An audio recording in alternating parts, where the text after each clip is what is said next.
Matiari Pakistan Peoples party Matiari کی جانب سے پاک فوج کی کامیابی اور قومی یکجہتی کے اظہار کے لیے ضلع صدر پیر امیر علی شاہ ہاشمی اور جنرل سیکرٹری سید فضیل حبیب شاہ کی قیادت میں ہاشمی ہاؤس سے مٹیاری پریس کلب تک ریلی نکالی گئی۔ ریلی میں کارکنوں نے پاک فوج سے اظہار یکجہتی کرتے ہوئے جوش و جذبے کا مظاہرہ کیا۔ مزید تفصیلات جانتے ہیں مٹیاری سے ہمارے نمائندے محمد شریک سے۔ جی بتائیے گا۔ مٹیاری پیپلز پارٹی ضلع صدر پیر امیر شاہ ہاشمی اور جنرل سیکرٹری سید فضیل حبیب شاہ کی قیادت میں پاک فوج کی کامیابی میں ریلی نکالی گئی۔ پاکستان پیپلز پارٹی کے رہنماؤں، کارکنوں اور شہریوں نے پاک فوج کے حق میں ریلی نکال کر پاک فوج زندہ آباد کے نعرے لگائے اور ملک کی سلامتی کی دعا کی۔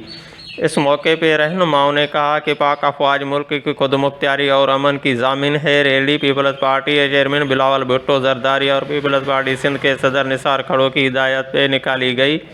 پیپلز پارٹی ہمیشہ پاک افواج کے ساتھ کھڑی ہے۔ جی بہت شکریہ شریف، آپ نے تفصیلات سے آگاہ کیا۔